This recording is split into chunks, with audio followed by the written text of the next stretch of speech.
Hi, this is Chris from needlepointers.com.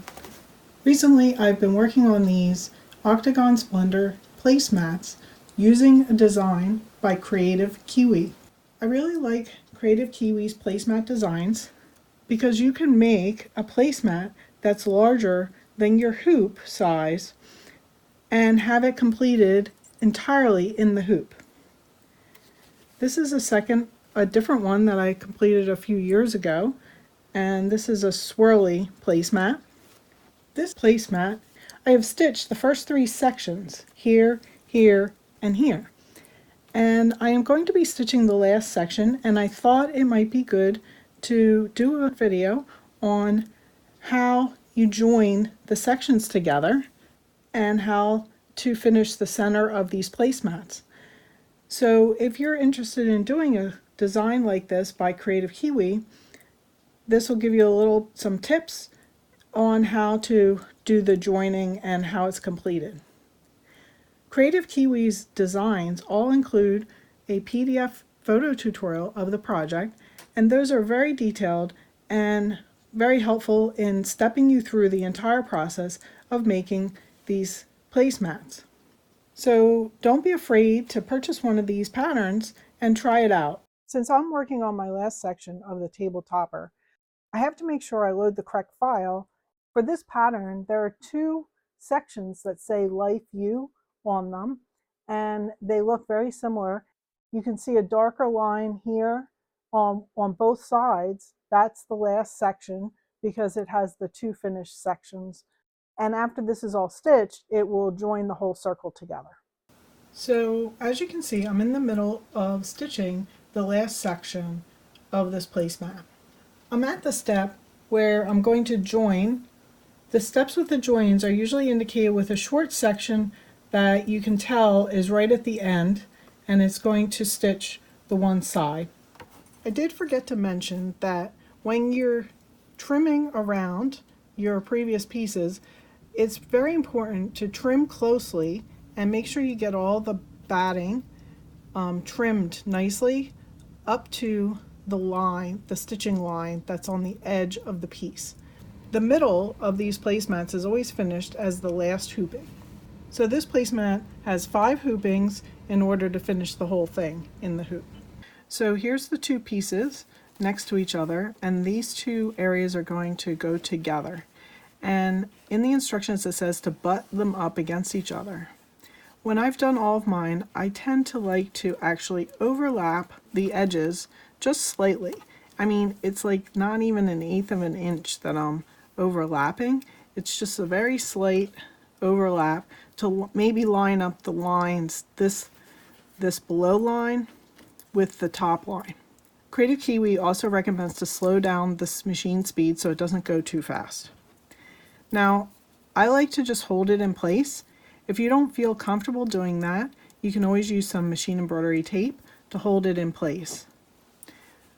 But I tend to like to just hold it and make sure my fingers are out of the area that is going to be stitched.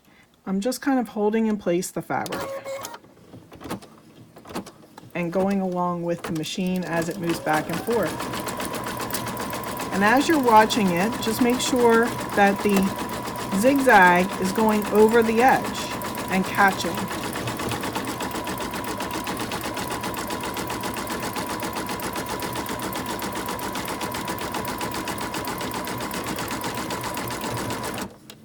I pulled it out here so you can see the stitching, and the zigzag is going over the whole edge and holding it all down.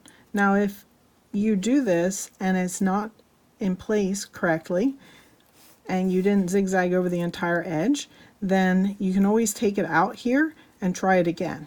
So what's going to happen in the end is that a satin stitch will be stitched across this area, and that will finish it entirely. And the satin stitch is a little bit wider than the zigzag stitch, so it covers very well as long as you have the zigzag going over the whole edge. The next stitch it's going to stitch is this edging or zigzag along the edge, and then it will stop where the next join happens. Now, only the last section has 2 joins. Every other section only usually has 1 join along the top. So the machine has finished stitching the little zigzag along the outside edge, and it stopped where the next join is. The next step is this angled line, and that is the next join. So here you can see the two pieces and where they're going to join together, and I line up the edges here and the edge here on this side and on this side to make sure it's going to complete the circle properly. So then I just bring it slightly on top of the previous piece, matching up the two lines, the line on the top piece and the line on the bottom. And then I start to stitch it, and again, you can tape it or hold it in place, but just be sure to keep your fingers out of the way if you're holding it.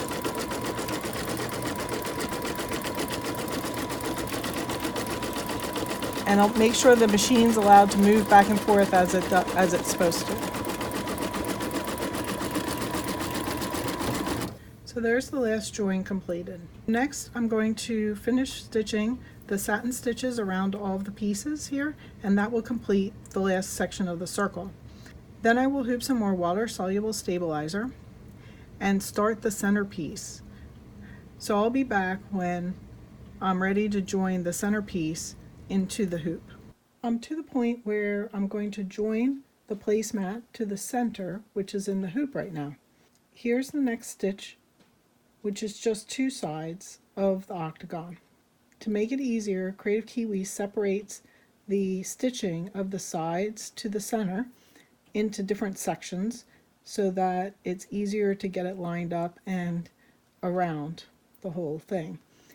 And this will just do a zigzag stitch and hold it in place.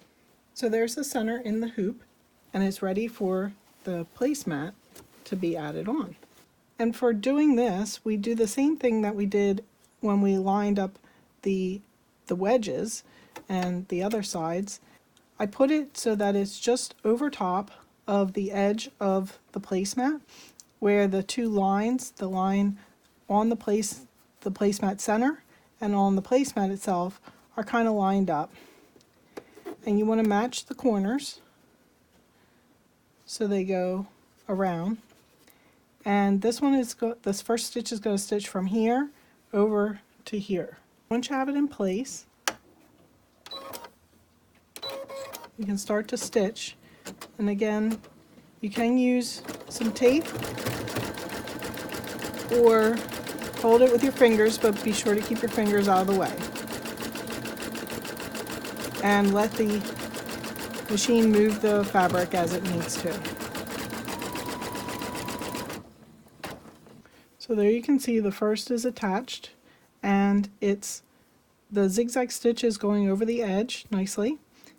So I can continue with the next one, and it's going to just continue around doing the next two sides, next two sides, and next two sides.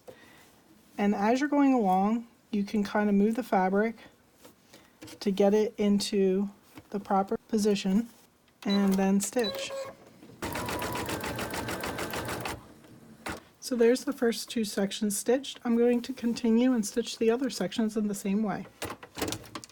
Alright, so I finished stitching all the way around and attaching the placemat outside to the center.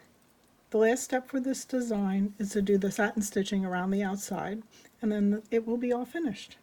So here's the finished Octagon Splendor Placemat in the hoop still, but it just finished stitching the center.